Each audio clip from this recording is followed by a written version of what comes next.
look at what I have, what I can be grateful for, because wasting time on something I can't control won't accomplish anything. I remember countless times people have mentioned a speech, a TED Talk. Look at this. And first of all, I don't even recall the last time I was recommended it, but I did remember being recommended this the most. But here's the funny thing. I didn't go through recommendations to even get this one, even though it was recommended. I was like, wait a minute, isn't this one of the ones that was recommended? When I found it, just looking on YouTube, and boom, I see it on a recommended. I'm like, wait, I know Shah Rukh Khan. Hopefully I pronounced his name right. My apologies. I've seen him in so many music videos. I want to watch this. I was like, wait a minute, it's TED Talk. Like, I love the idea of the title, on humanity, fame, and love. I'm excited for this. How is this gonna go? And then I stopped myself. I was like, wait, I have to record a reaction for this because I'm pretty sure so many people have recommended it. Boom, I see so many people have recommended it. Of course, I'm excited. Please come join me. He seems like a phenomenal person, so just come join me. Let's check this out together, please. Shah Rukh Khan on thoughts of humanity, fame, and love. Let's check it out. Namaskar. I'm a movie star. I'm 51 years of age. And I don't use Botox as yet. So I'm clean, but I do behave like you saw, like a 21-year-old in my movies. Yeah, I do that. I sell dreams, and I peddle love to millions of people back home in India who assume that I'm the best lover in the world. If you don't tell anyone, I'm going to tell you I'm not, but I never let that assumption go away. I've also been made to understand there are lots of you here who haven't seen my work, and I feel really sad for you.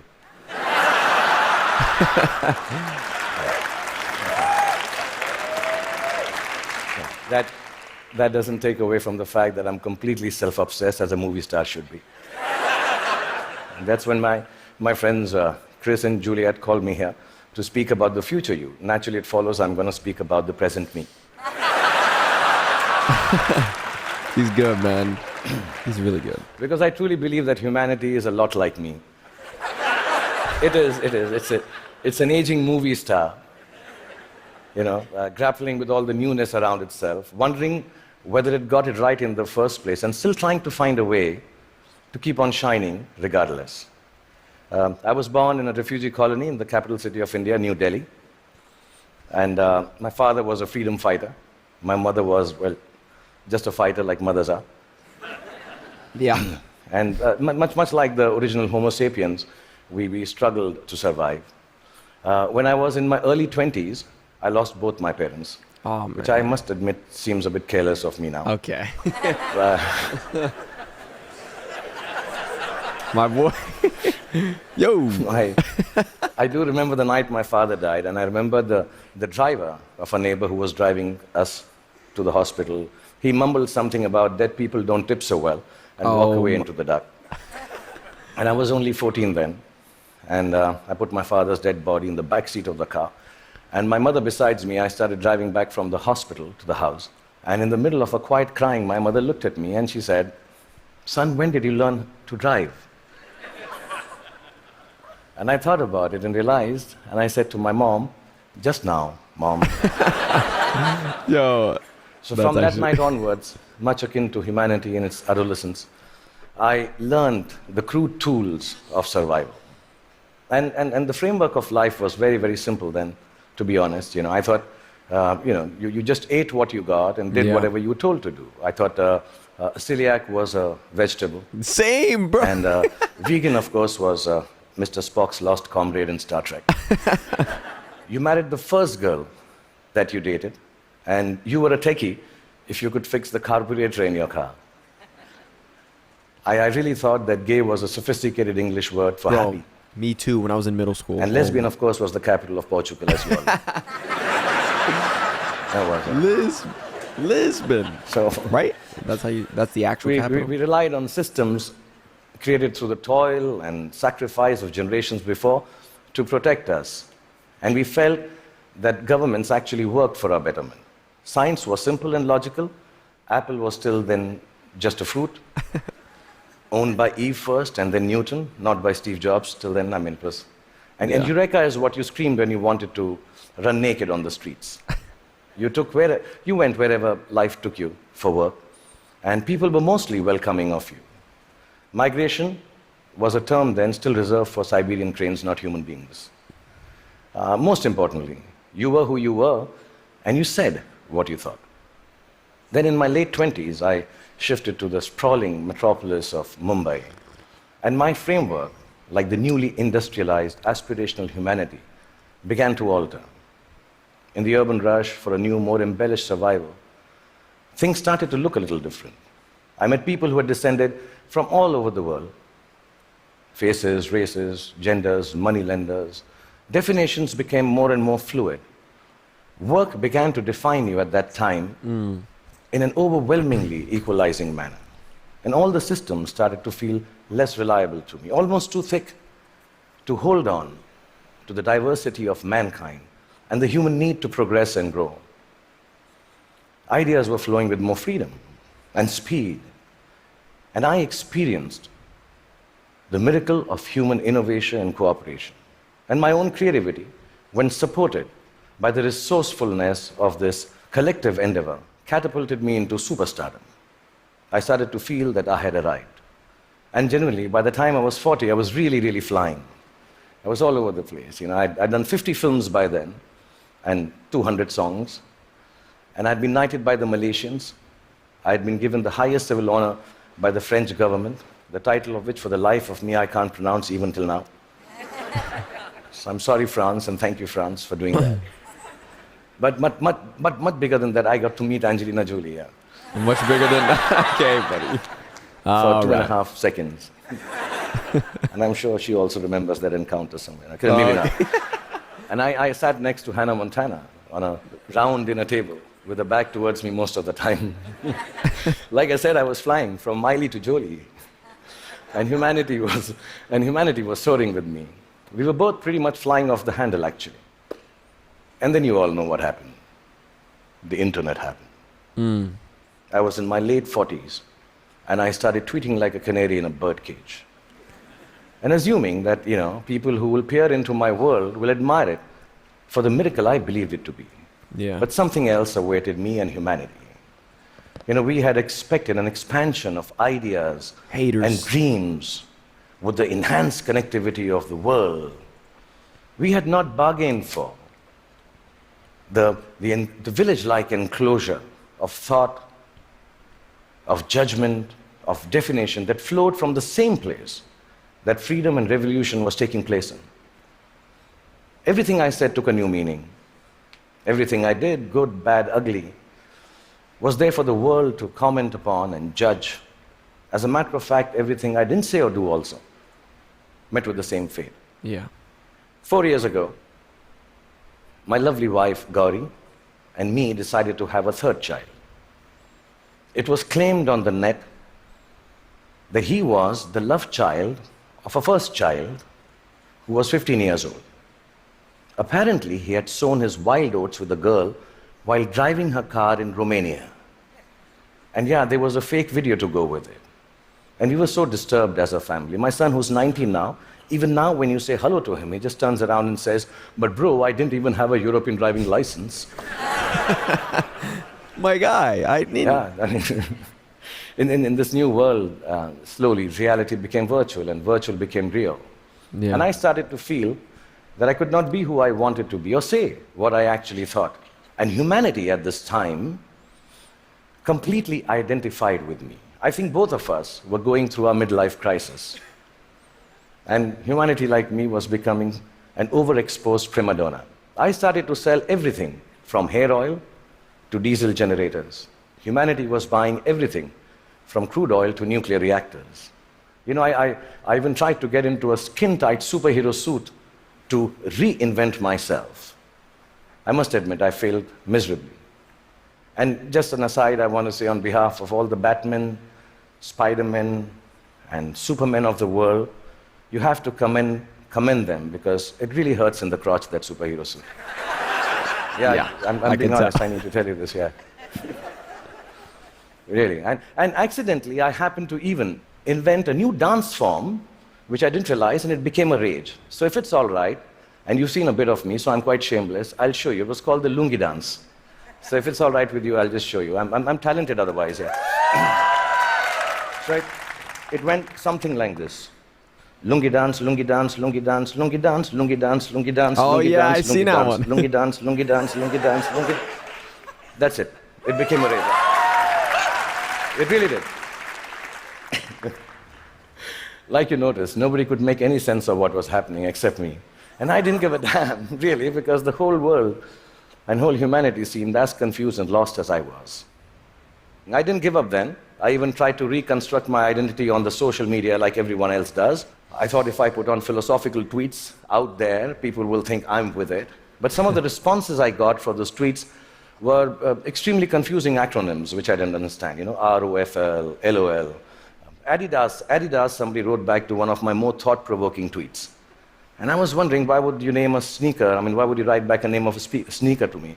And I asked my 16-year-old daughter, and she enlightened me. Adidas now means, all day I dream about sex. So really, No I don't know if way, you know bro. that. And so I wrote back, WTF in bold to Mr. Adidas, thanking secretly that some acronyms and things won't change at all. WTF. But here we are. I'm 51 years old, like I told you, and mind-numbing acronyms notwithstanding, I just want to tell you, if there has been a momentous time for humanity to exist, it is now. Because the present you is brave. The present you is hopeful. The present you is innovative and resourceful. And of course, the present you is annoyingly indefinable. And in this spellbinding, imperfect moment of existence, feeling a little brave just before I came here, I decided to take a good, hard look at my face. And I realized that I'm beginning to look more and more like the wax statue of me at Madame Tussauds. Yeah, and in that moment of realization, I asked the most central and pertinent question to humanity and me. Do I need to fix my face? Really, I'm an actor, like I told you, a modern expression of human creativity. The land I come from is the source of inexplicable but very simple spirituality.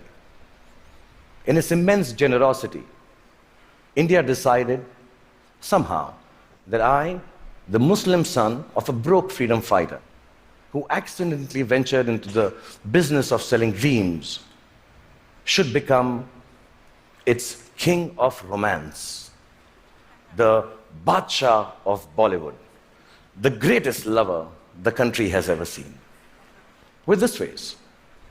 Yeah, which has alternately been described as ugly, unconventional, and strangely, not chocolatey enough. Wait, what? Who said it? Yo, find me who said that, bro.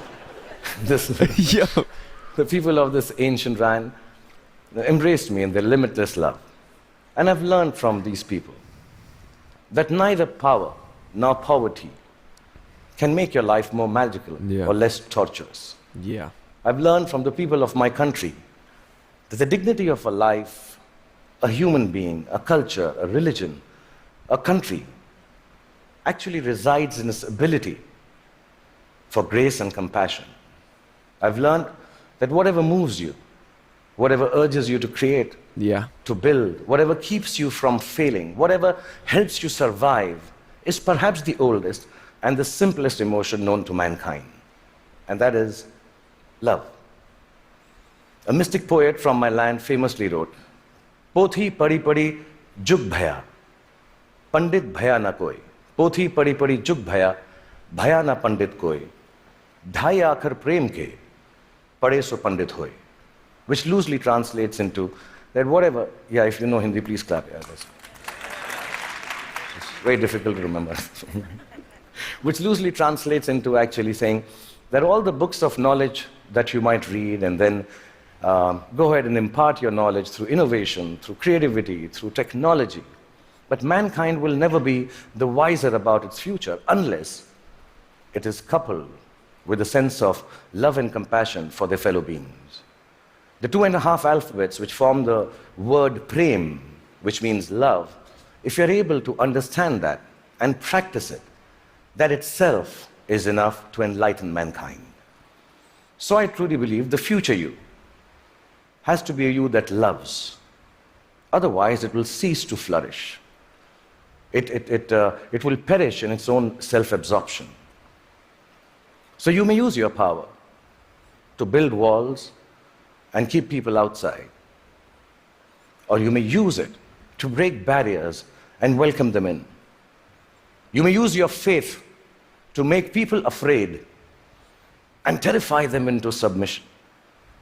Or you can use it to give courage to people so they rise to the greatest heights of enlightenment. Beautifully You said. can use your energy to build nuclear bombs and spread the darkness of destruction, or you can use it to spread the joy of light to millions.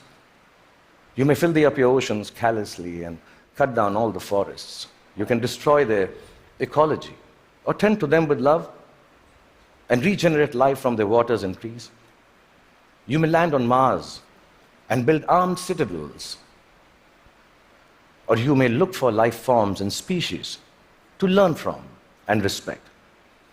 And you can use all the monies that we all have earned to wage futile wars and give guns in the hands of little children to kill each other with.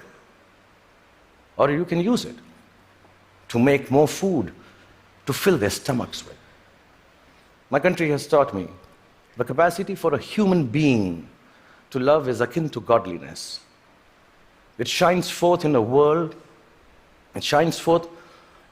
which civilization, I think, already has tampered too much with. In the last few days, the talks here, the wonderful people coming and showing their talent, talking about individual achievements, the innovation, the technology, the sciences, the knowledge we are gaining by being here in the presence of TED Talks and all of you, are reasons enough for us to celebrate the future us. But within that celebration, the quest to cultivate our capacity for love and compassion has to assert itself just as equally. So I believe the future you is an infinite you. It's called a chakra in India, like a circle. It ends where it begins from to complete itself. A you that perceives time and space differently, understands both your unimaginable and fantastic importance and your complete unimportance in the larger context of the universe. A you that returns back to the original innocence of humanity, which loves from the purity of heart, which sees from the eyes of truth, which dreams with the untampered, which dreams from the clarity of an untampered mind. The future you has to be like an aging movie star who has been made to believe that there is a possibility of a world which is completely, wholly, self-obsessively in love with itself. A world, really, it has to be a you to create a world which is its own best lover. That, I believe, ladies and gentlemen, should be the future you. Thank you very much. Beautiful, man. So many unbelievably beautiful things said. I feel like he shared on so many importances of life and, you know, what he feels that people should do and should aspire to do. It's not the money, it's not the power, it's not the fame. You know, it's to really do what you love and bring love, you know, essentially, and make sure that that is your purpose. If you are not making someone else's day better, then you're wasting your time. You are. If you're not making someone else's life any bit better, you are wasting your time. We have to like spread this, okay? Spread this positivity, like infect people with it. And when I do these videos, for example, doing these reactions, like anybody, right? And from what he said, you know, since social media, anyone could comment and judge and make up these ideas that they think they know, right? And lie. But at the end of the day, I know my intention. And so many of you good people too know my intention. I can see it through support and love. And my whole being here is I love music so much. And I love speaking and I love interacting with people around the world. I love learning things, hearing music, all of the above. And people can try and look at this as just business or this, you're trying to do this or that.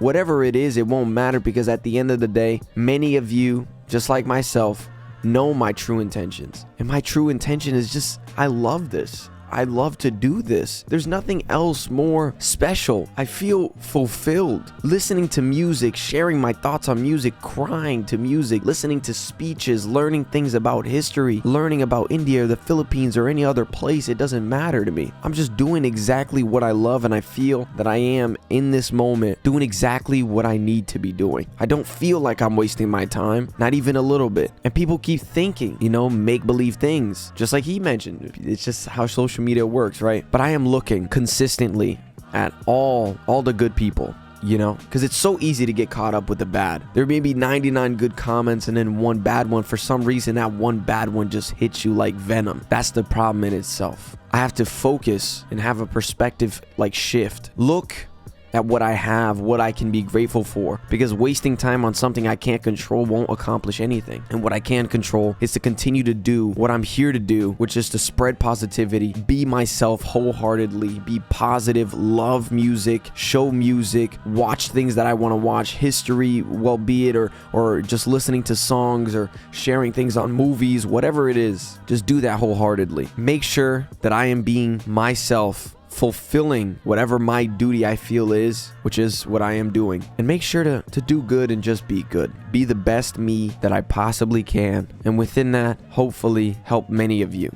That is what is so inspiring about what he said in this entire TED Talk. It's so wonderful. And this is who I am. No mask, nothing. This is me, And this is me telling you that I love you guys. And I want to say thank you so much for watching. I really do appreciate it, If you liked it, leave a like. If you loved it, subscribe. If you want more, let me know down in the comments below.